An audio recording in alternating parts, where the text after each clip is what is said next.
बोले श्री प्राणनाथ प्यारे की जय। श्री सद्गुरु महाराज की जय। श्री ब्रह्मर्षि श्री गोपाल मणि जी महाराज की जय। राम मंगल भावती हुई धाम की श्री पन्ना धाम की। प्रणाम श्री विष्णु सब छोटी पुट्टी पे।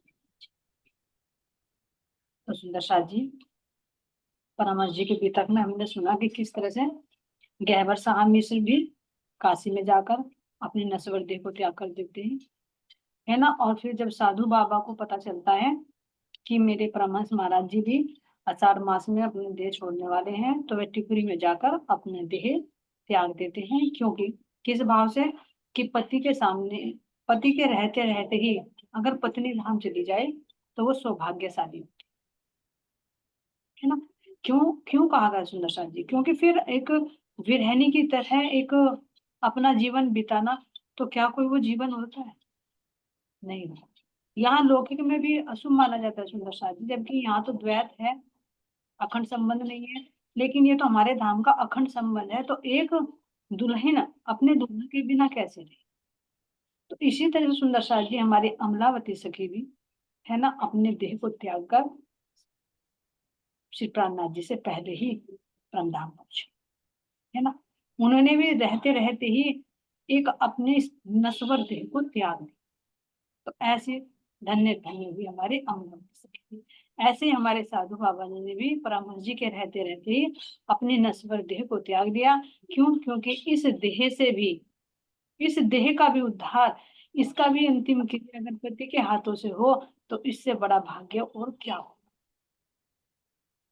है ना।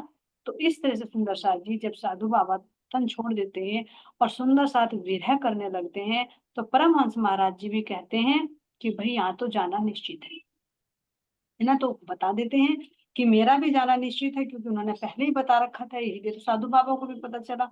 तो तुरंत परमहंस महाराज जी कहते हैं कि भाई आषाढ़ की एकम को मैं भी धाम जाने वाला हूँ।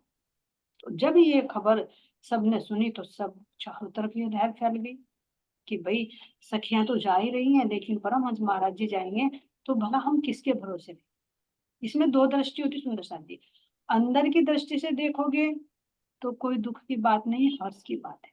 क्योंकि एक आत्मा अपने इस नश्वर देह को छोड़कर जागृत होकर अपने धनी से मिल गई, लेकिन बाहर जो पीछे रह गई उन्हें बड़ा दुख होता है, क्योंकि उनको राह बताने वाला जो पल पल उस रस को पिला रहा हो, तो भला वो कैसे रहे। तो ऐसी ही तो अवस्था पद्मावतीपुरी धाम में भी हुई सुंदर सा। बंगला जी दरबार में जब हमारे प्राणनाथ जी ध्यान अवस्थित हुए, तो सुंदर साथ कितने विरह, कितने व्याकुल हुए कि कितने सुंदर साथ ने उस समय देह छोड़ दी, साथ में ही देह छोड़। तो वो विरह सहन नहीं होता सुंदर साथ जी, कितनी गहराई तक वो प्रेम उतरा हुआ हो। तो ऐसी ही अवस्था यहाँ पर हो रही है, क्योंकि समर्थ सतगुरु है सुंदर साथ, जो पल पल कैसी भी परेशानी आई, जैसे अभी नदी में भी पार करा दिया तुरंत, है जहाँ पुल नहीं वहां भी पार करा दिया, भाव सागर पार कराने वाले हैं। जो भी तनिक इच्छा होती है तुरंत पूरी करते हैं। तो ऐसे सतगुरु कहाँ मिलने वाले हैं? तो ऐसों का बिछोहा कैसे सहन?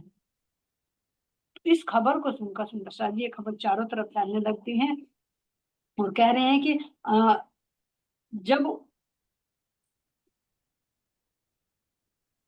पूर्णिमा का दिन था, क्योंकि आषाढ़ की एकम को जाना था ना, तो आषाढ़ से पहले कौन सा आता है? भाद्र, है ना, भाद्र। तो भाद्र की पूर्णिमा के दिन गांव गांव में सुंदर साथ और भक्त लोग एकत्रित हुए, क्योंकि पता था कि भाई कल के दिन पूर्णिमा के बाद में एकम आती है ना, तो एकम को क्या होगा, एकत्र होने लगे। और पूर्णिमा के दिन रात्रि 4 घड़ी बाकी थी, यानी पूर्णिमा की रात्रि को 4 घड़ी बाकी, यानी सुबह का लगाए तो 4:30 बजे के आसपास का समय, है ना।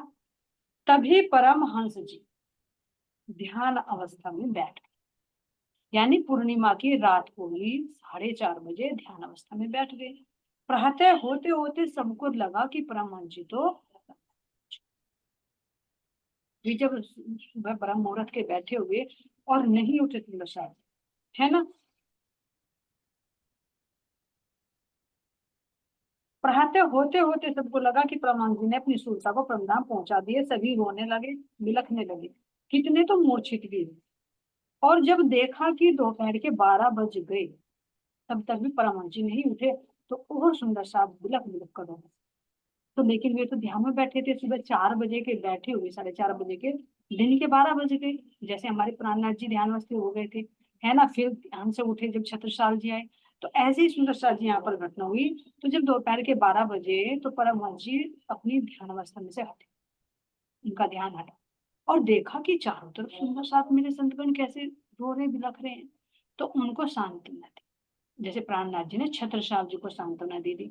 जब आए थे ना वहां से केन नदी पार करके, जब अपने आप को खत्म करना चाह रहे थे कि मैं खत्म कर दूं अपने आप को, तो कैसे उन्होंने बोलकर उनकी तलवार को रोका था, कहा कि क्या तूने मुझे देह समझा है?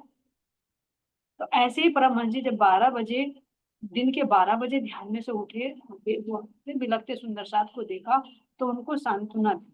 क्या कहा कि यह मेरे प्यारे सुंदर साथ जी, संतगण, आप सभी तो परम धाम की दिव्य आत्मा हो, है ना।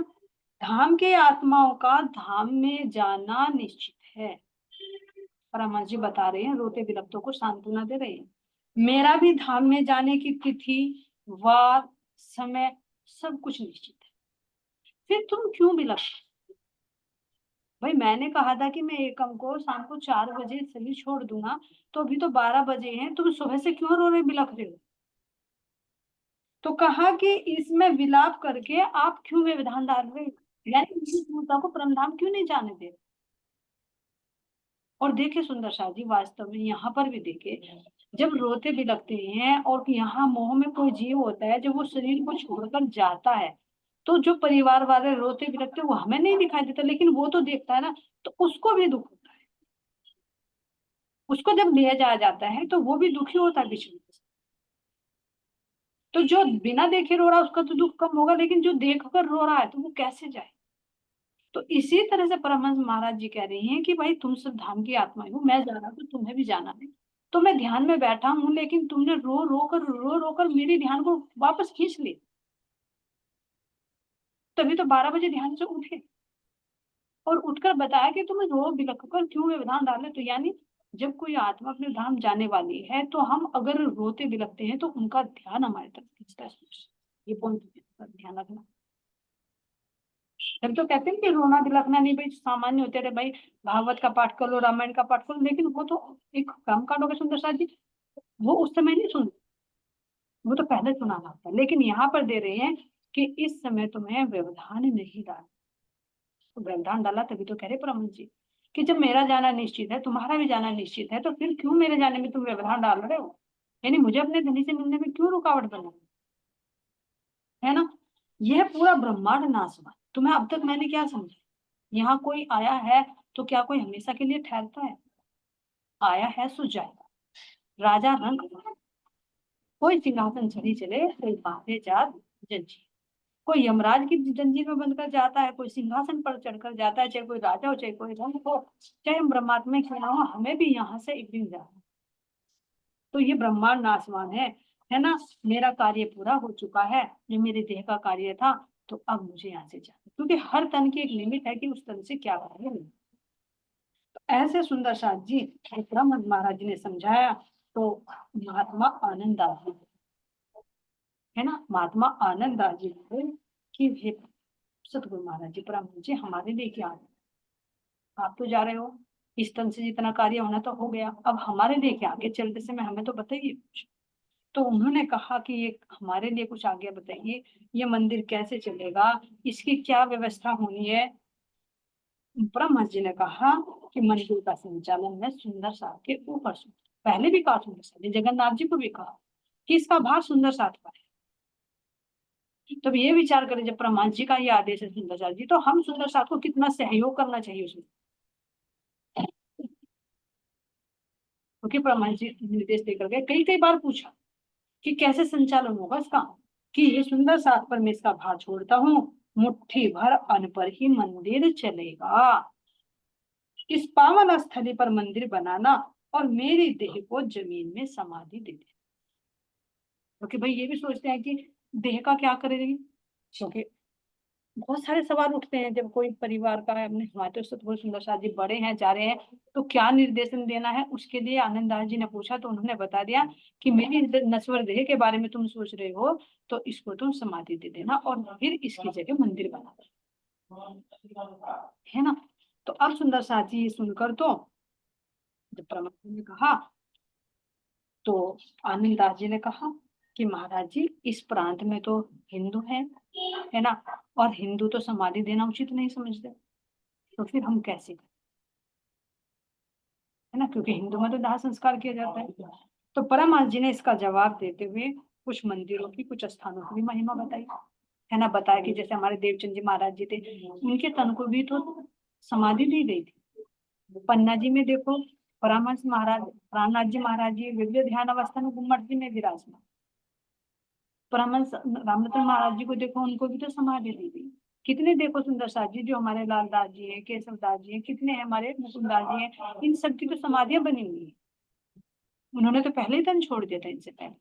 तो इस तरह से उन्होंने बताया और उन स्थानों की महिमा भी समझी, और ये होता भी सुंदर, है ना। तो जब दिन का पिछला प्रहर बाकी था, दिन का पिछला प्रहर क्योंकि 4 बजे निश्चित था, तो पिछले प्रहर के 1 घंटा बीत चुका था, क्योंकि 3 से 6 होता ना अंतिम।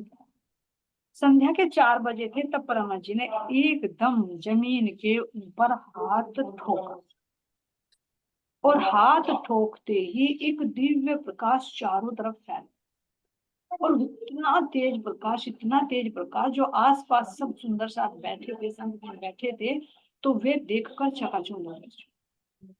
लेकिन जैसे ही वो प्रकाश धीरे धीरे धीरे धीरे शांत हुआ, और शांत होते ही उन्होंने देखा, तो परमहंस जी तो वहां पर थे ही नहीं, शरीर में। बोले श्री ब्रह्महंस महाराज जी की जय, ब्रह्महंस श्री गोपाल जी महाराज जी की जय, चरणों में खुदान को सारा। ऐसे सुंदर साथ जी यहाँ ऐसी अवस्था क्यों बनी? क्योंकि परमहंस महाराज जी चाह रहे थे कि मेरे स्तन को समाधि दीजिए, लेकिन सुंदर साथ के दिल में ये थी कि भाई यहाँ प्रांत के लोग तो समाधि को उचित नहीं समझते, तो दाह संस्कार दिया जाता है, तो दाह संस्कार ही किया जाए। लेकिन ये देखिए सुंदर साथ जी, जिस तन से इतना काम लिया हो, जो तन भी इतना दिव्य हो चुका हो, तो क्या उसको अग्नि संस्कार करना उचित है? अग्नि में दाह संस्कार करना क्या होता है, यहाँ पर भी देखो उसको उचित नहीं समझ जाता सुंदर साथ जी, क्योंकि वो दिव्य तन है। उस दिव्य तन के अंदर वे रेंज होती है, तो अगर वो समाधिस्थ रहेगा तो उनके माध्यम से नूरी तन में परिवर्तित होकर वो नीला कर, इसीलिए तो आज भी नजर आते हैं। यहाँ पर भी देखो, किसी चीज को तो तुम भी अपने कपड़ों तक को भी नहीं जलाते, यहाँ तक कि भी होता है कि जो अगरबत्ती होती है, या मतलब भगवान जी के जो राज्य महाराज जी के फोटो वगैरह, उनको भी जलाना उचित नहीं समझना। क्या कहा जाता है भाई, जल में प्रवाहित, क्या उनको जलाया जाता है? अपने वस्त्रों को, अपने फोटो को, या किसी भगवान के फोटो है, या राज श्याम जी का स्वरूप है, या कोई सेवा पूजा ही है पुरानी हो गई, क्या उनको जलाते हो? नहीं जलाते ना, क्या करते हैं उसको प्रवाहित, है ना। तो ऐसे ही सुंदर साजी परमहंस जी नहीं चाहते थे कि मेरे स्तन के माध्यम से, जो स्तन से मैंने इतनी कसनी की, इतना इससे मुझे लाभ हुआ है, तो भला इस स्तन को भी कैसे मैं अग्नि के भस्मीभूत करवा दूं। तो ये महाराज जी को पसंद नहीं था, और समाधि के लिए सुंदर साथ राजी नहीं हो रहे थे, तो इसलिए परमहंस जी ने बीच का रास्ता निकाला, शरीरी अंतर ध्यान। और सुना सुंदर साथ जी आज भी वे अपने नूरी तन से आत्माओं को दर्शन देते, क्योंकि मौजूद है, जाएंगे कहाँ? जब तक सब रूहें नहीं जाती, जब तक कहाँ जाएंगे? बस सब कहाँ पर? गुम्मट जी की तलहटी में, इंद्रावती जी के हृदय में एकत्रित सब धाम में, सब एक साथ। तो ऐसे सुंदर साथ जी परमात्मा जी ने देखते ही देखते सब अंतर ध्यान, है ना। अब उन्होंने बीच का रास्ता निकाला। विक्रम संवत 1918 की सुंदर साथ जी आषाढ़ महीने की वदी प्रथमा, यानी कृष्ण पक्ष की प्रथमा दिन रविवार को संध्या 4 बजे ब्राह्मण जी 302 वर्ष की आयु पूर्ण करके अपने जीवन लीला को समेट कर विरह व्याकुल सुंदर साथ और संत जनों के बीच से सदैह अंतर ध्यान हो। तो सुंदर साथ जी कह रहे हैं कि उनके मानने वालों के लिए आज भी वे साक्षात हैं, जैसे हमारे छत्रसाल महाराज जी हैं, है ना, जैसे हमारे इंद्रावती जी हैं, आज भी दर्शन, ऐसे हमारे परमहंस है ना, ऐसे ही हमारे रामचंद्र महाराज। तो अब सुंदर साथ यहाँ पर कह रहे हैं, अनंत श्री परमहंस गोपाल मुनि जी संवत 1616 में आषाढ़ वधी, देखो सुंदर साथ जी, वो ही दिवस, वो ही महीना, वो ही तिथि, वो ही समय, जन्म का भी और अंतर्ध्यान।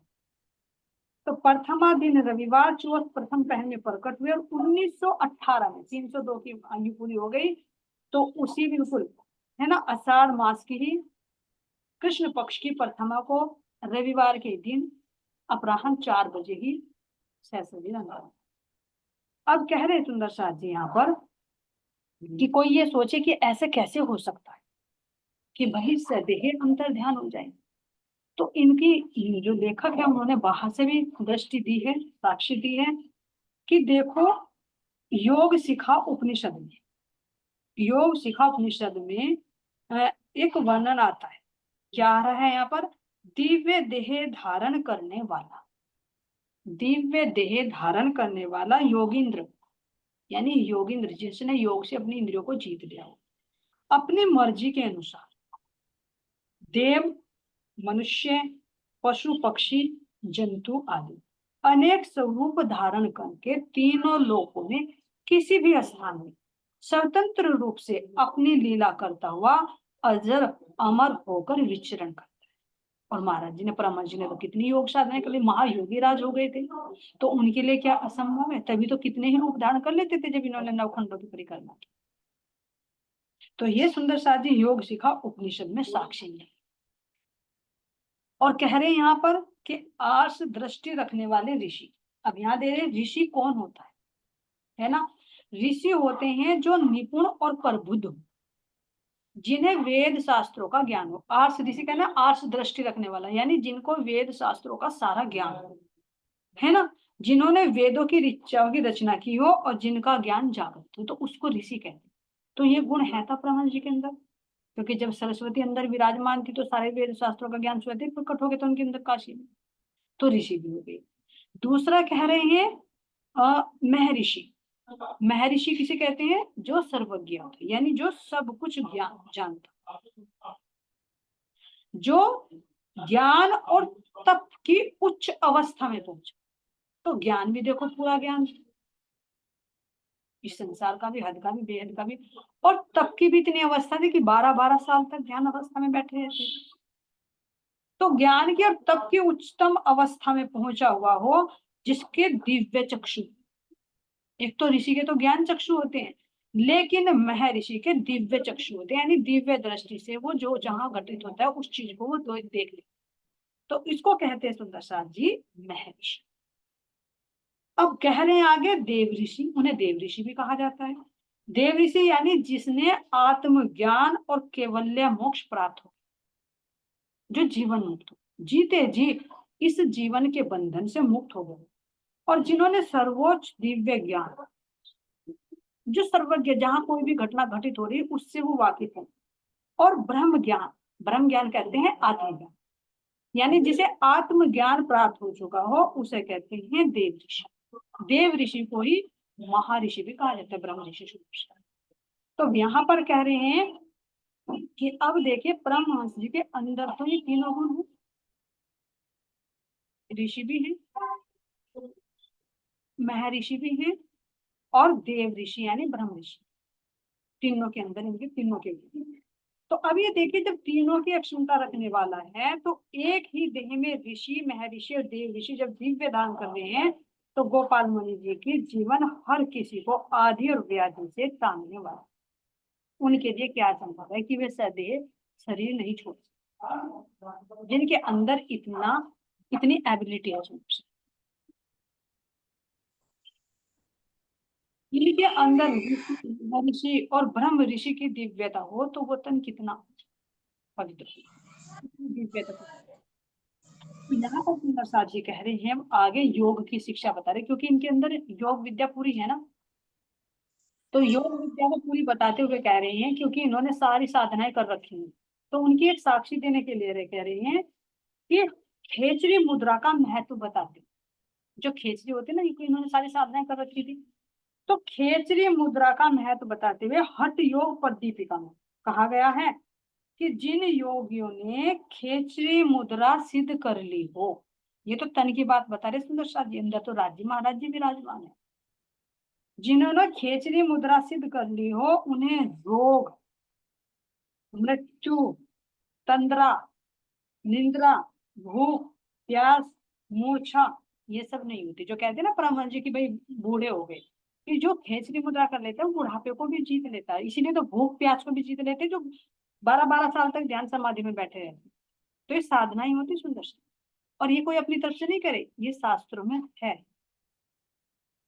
तो इसलिए कह रहे हैं कि वह रोग से पीड़ित नहीं होता, क्योंकि पहले कह दिया था उन्होंने जब उनके माता पिता की ये बालक निरोगी होगा और चिरंजीवी होगा, तो मृत्यु को भी जीत ले, तो मृत्यु कहाँ आएगी ऐसे तन। तो कर्म में लिप्त होता नहीं और काल के बंधन में रहता, काल भी उसको बांध नहीं सका। तो इस सुंदर साध्य हम समझ सकते हैं कि क्यों नहीं वे सदैव अंतर्ध्यान हो सकते। यहाँ पर कह रहे हैं सुंदर साथ जी कि जिसने खेचरी मुद्रा सिद्ध कर ली उसके मस्तक गगन गुफा, मस्तक गगन गुफा ये वाला यहाँ का जहाँ सहस्रार चक्र होता है, इससे क्या कह रहे हैं, अमृत रस झलकता है, जिस रस में वो लीन रहे,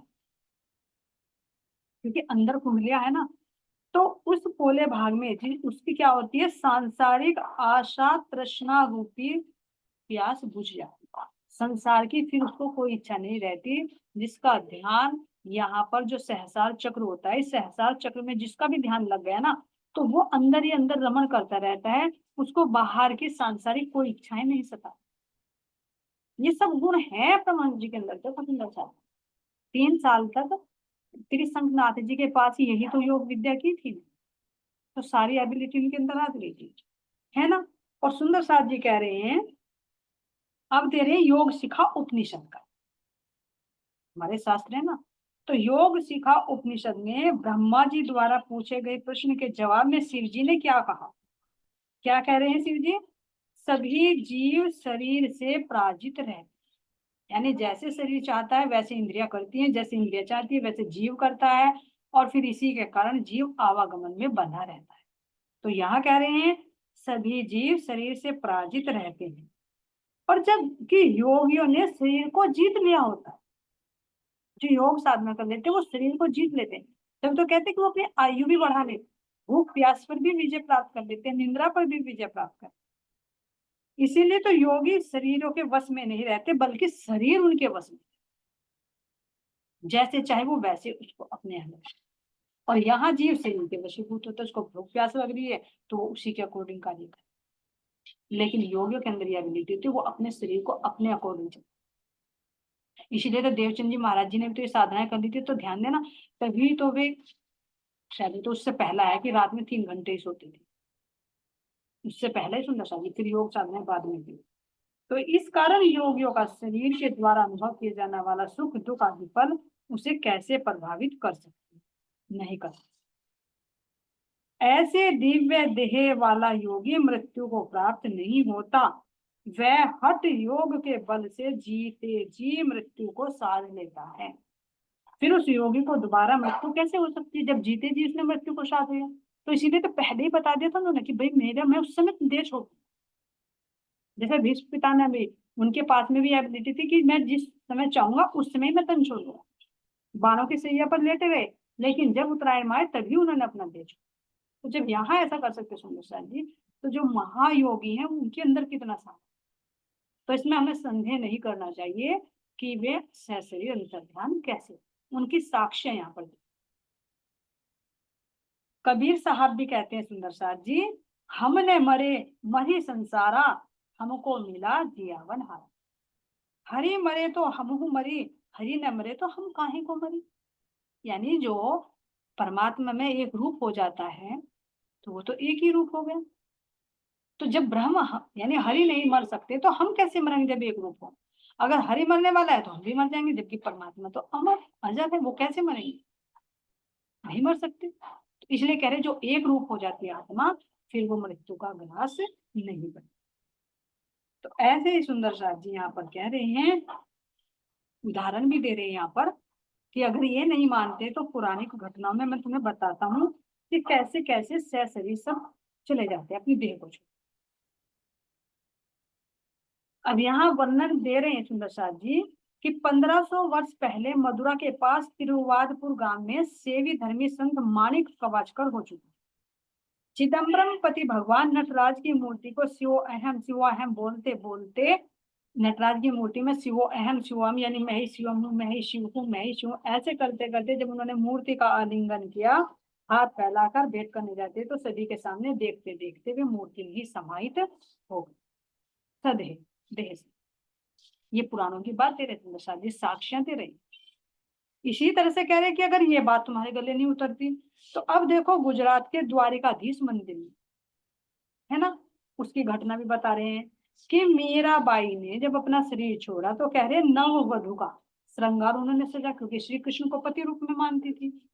तो द्वारिका में जब वे गई तो उन्होंने अपने आप को एक दुल्हन की भांति सजाया और द्वारिकाधीश मंदिर में अपने पैरों में घुंघरू बांधे, हाथों में करताल ली और प्रभु के सामने नाचते ना गाते हुए द्वारिकाधीश की मूर्ति का जैसे ही आलिंगन किया, तो आलिंगन करते ही देखते सदेह वो उन मूर्ति में ही समाहित हो गई। मेरा भाई देखो कितनी उच्च अवस्था में पहुंची, क्योंकि बचपन से उन्होंने कह दिया था कि मेरे पति कौन है, श्री कृष्ण। तो जब अंत समय में उन्होंने शरीर छोड़ा तो द्वारिकाधीश की जो मूर्ति है, जब उनका आलिंगन किया तो वे सदेह यानी देह सहित ही मूर्ति में समाहित। कह रहे महाराज जी कह रहे भाई इन पर इनके एक साक्ष्य दे रहे, तो इतनी उच्च अवस्था में जिनके अंदर साक्षात पूर्ण ब्रह्म परमात्मा विराजमान हो, तो वो देह क्यों नहीं दिव्य होगी, वो क्यों नहीं अंतर्ध्यान हो सकती? क्या ऐसी देह को जलाना उचित है? और अब कह रहे सुंदर साथ जी कि अभी भी नहीं मन मानता तो और सुनिए क्या कह रहे हैं। ईस्वी सन 1533 को प्रहते नित्य नियम श्री चैतन्य महाप्रभु जगन्नाथ जी के मंदिर में गरुड़ स्तंभ के पास में खड़े थे। अचानक में गर्भगृह जो कहते हैं निज मंदिर, उसकी तरफ दोनों हाथ फैलाकर दौड़ने लगे और जैसे ही गर्भगृह में प्रवेश किया तो तुरंत द्वार बंद, कि प्रेम में एक ओत प्रोत होगा। जब दौड़े कि मैं उनका आलिंगन करूं तो एकदम कपाट बंद हो गए और थोड़ी देर बाद द्वार अपने आप खुल गए और देखा तो चैतन्य महाप्रभु तो समाहित हो चुके थे। तो कहाँ गया फिर वो देह? देखा ना, ये तो मूर्ति की बात हो रही है सर, क्योंकि जब भाव डालते हैं तो कहते हैं पत्थर भी बोलते हैं, ऐसी बात नहीं है, भाव डाल देखते हैं। तो ऐसे सुंदर साथ जी वल्लभाचार्य जी का भी उदाहरण दे रहे हैं कि वल्लभाचार्य जी 52 वर्ष की आयु में, जब 52 वर्ष के हुए तो 52 वर्ष की आयु में कहां पर गए थे? काशी। मौन व्रत करके जीवन व्यतीत कर रहे थे। एक दिन हनुमान घाट पर बहते गंगा जल के बीच खड़े होकर वे स्नान कर रहे, काशी हनुमान घाट जल के अंदर खड़े स्नान कर रहे, तभी उनकी देह में से एक दिव्य प्रकाश ज्योति निकली और घाट पर खड़े लोगों ने देखते देखते वे ज्योति के साथ में उनकी देह भी ऊपर चली। और कह रहे हैं लेखक की और कितने परमाणु यहाँ की बात है ना, सदेह ऊपर उठने लगे और विलीन हो गए, नजर ही नहीं है, वो ज्योति आई और वो ज्योति में ही वो देह समाई गई। ऐसी दिव्य देह बन जाती है सुंदर साथी। तो ऐसे सुंदर साथी यहाँ पर बहुत सारे प्रसंग दिए हैं कि किस किस तरह से सदेह लीला करके फिर ऐसे में चले जाए।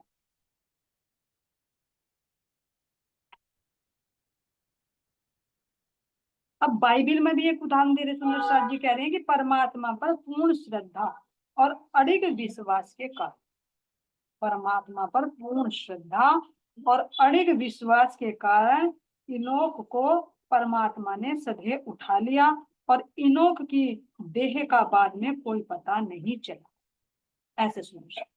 और कबीर साहब का भी ऐसा ही, जो कबीर साहब को देखे, क्योंकि वे भी दोनों पंथों को एक ही मानते थे कि भाई हिंदू मुस्लिम कोई अलग अलग नहीं है, तो जब उन्होंने देह छोड़ा तो उनके जो अनुयायी थे, कुछ हिंदू थे कुछ मुस्लिम थे, तो दोनों में प्रक्रिया अलग अलग है। वे मर्त देह को क्या करते हैं, समाधि देते हैं, है ना, और हिंदू लोग क्या करते हैं, दाह अंतिम संस्कार करते हैं। तो दोनों में विवाद हो गया कि वे कह रहे कि भाई हमारे गुरु हैं, हम तो दाह संस्कार करेंगे, दूसरे कह रहे कि हम तो समाधि देंगे। तो तब उन्होंने क्या किया, उन्होंने ऊपर से चादर डाल दी, और अंदर से जब उन्होंने उघाड़ कर देखा, तो फिर वहां उनका शरीर नहीं मिला बल्कि फूल मिले। और फिर उन फूलों को आधा हिंदुओं ने ले लिया, आधा मुस्लिमों ने ले लिया, अपनी अपनी परंपरा के अनुसार। अब जिसको जो करना है वो कर ले। ऐसे सुंदर शाह जी, इनकी भी घटना, ऐसे मीराबाई की भी घटना हुई है। ऐसे सुंदर शाह जी बहुत सारी घटनाएं हैं जिनसे ये प्रमाण मिलता है कि जब कोई भक्ति में परिपूर्ण हो जाता है तो उसकी देह भी देह सहित ही वे अंतर ध्यान हो जाती है। तो सुंदर साथ जी यहाँ पर कह रहे हैं कि परमहंस जी की जीवन लीला प्रत्येक पल रहस्य भरी है। रहस्य से भरी हुई है, जो हमने सुना है ना। महान विभूतियों का जीवन महासागर जैसा अगाध और आकाश जैसा व्यापक है। श्री परमहंस जी के सागर जैसे व्यक्तित्व का परिचय देने हेतु, है ना, ये छोटी सी पुस्तक पर्याप्त नहीं। सुंदर साथ जी, जो हमने कहा है पर्याप्त नहीं, बहुत कुछ इसके पीछे छुपा, लेकिन फिर भी रामस महाराज जी की अति कृपया की मेहर है कि उनके कृपया से हम उनके इन जीवन की कुछ घटनाओं से वाकिफ हो सके। सुंदर, और ये अति महती कृपया होगी कि हम अगर इस जीवन में से कुछ भी अपने आप में चरितार्थ करते, तब समझो ये सुनना। ऐसे सुंदर शाह जी, परमहंस महाराज जी की ये भूतक है, ये हमारे तापों को दूर कर और आत्मा को परमात्मा की तरफ को बढ़ाते। ऐसे सुंदर शाह जी कह रहे हैं 302, है ना, चंद्रिका दास, जो इन पुस्तक के लेखक है जिन्होंने अभी तक लिखी सुंदर शाह। तो चंद्रिका दास प्रदास जी क्या कह रहे हैं, जो यह पद बाँचे सुने उर्मे धाई के ध्यान, पावे सुख निज धाम को रेंचने लागे जा। जो इस बीतक को सुनता है, बांचता है और हृदय में धारण करके उस पर चलन बनाता है, तो कह रहे हैं कि परमहंस महाराज जी की कृपा से उसे माया की तनिक भी कोई आंच नहीं लगेगी और वो निश्चित रूप से परमधाम पहुंचे। तो सुंदर साथ जी, ऐसे हमारे 302 की जीवन लीला में परमहंस गोपाल मणिदास जी महाराज प्रयत्न पूर्वक 240 तक निज स्वरूप, निज वर, निज धाम की खोज में सभी 9 खंडों में 3 बार परिक्रमा करके समस्त ऋषि मुनियों और साधकों के साथ सत्संग करने के बाद कहीं भी संतुष्टि उनको नहीं मिली, और फिर 240 वर्ष की आयु के बाद निज स्वरूप और सतगुरु श्री देवचंद जी से दीक्षा प्राप्त करके ब्रह्मी बने। यह एक ऐसा सटीक और प्रत्यक्ष उदाहरण है श्री प्राणनाथ जी के प्रभावान विचारधारा समझ। ऐसे सुंदर शाह जी देखा कि साक्षात राजश्याम जी उनके हृदय में ही विराज।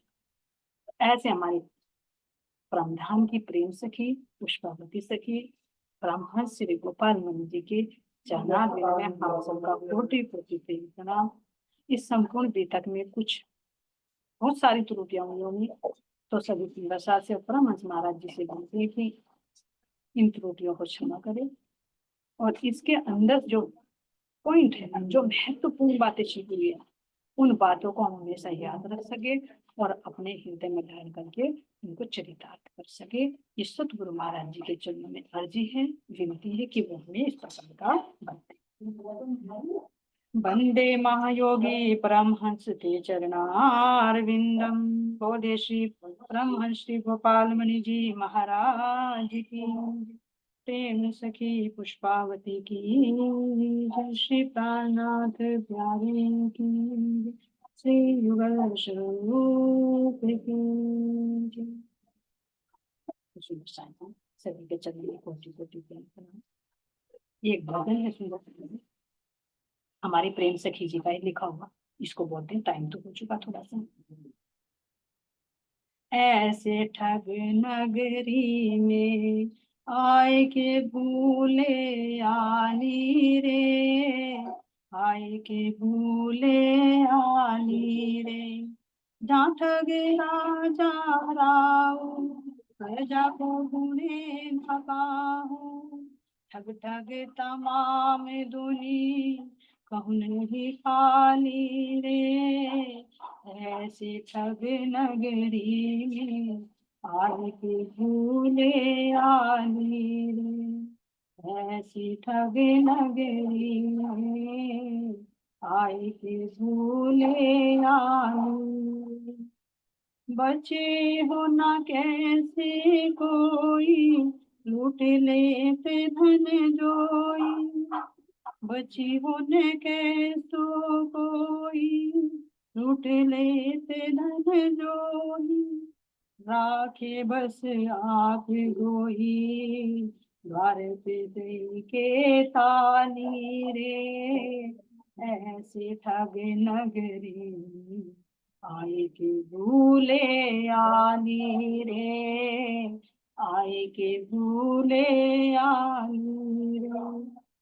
इतने ही हित कोई, कासे कहूँ दुख रोई, इतने ही हित कोई, कासे कहूँ दुख रोई, कौन हरे पीर मोरी, कौन हरे पीर मोरा, बिना बन माली रे, ऐसी ठग नगरी में आए के भूले आली रे। सुन के कृपया निधान, सतगुरु होए दीनो ज्ञान, सुन के कृपया निधान, सतगुरु होए दीनो ज्ञान, प्रेम सखी भूल हरियो, प्रेम सखी भूल हरियो, भई हो निहाली रे, ऐसी ठग नगरी में आए के भूले आली रे, आए के भूले आली रे। बोले श्री प्राणनाथ प्यारे की जय। ब्रह्म श्री गोपाल मणि जी महाराज की जय। तो सुंदर साथ जी, आप सबके चरणों में कोटि कोटि प्रेम प्रणाम जी। सुंदर साथ जी,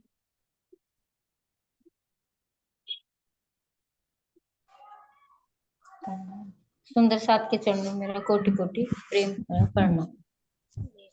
प्रेम प्रणाम सुंदर साथ जी, आपके चरणों में कोटि कोटि प्रणाम जी। ब्रह्म श्री गोपाल मणि जी महाराज आपकी पूरी धाम की, शिव धाम की।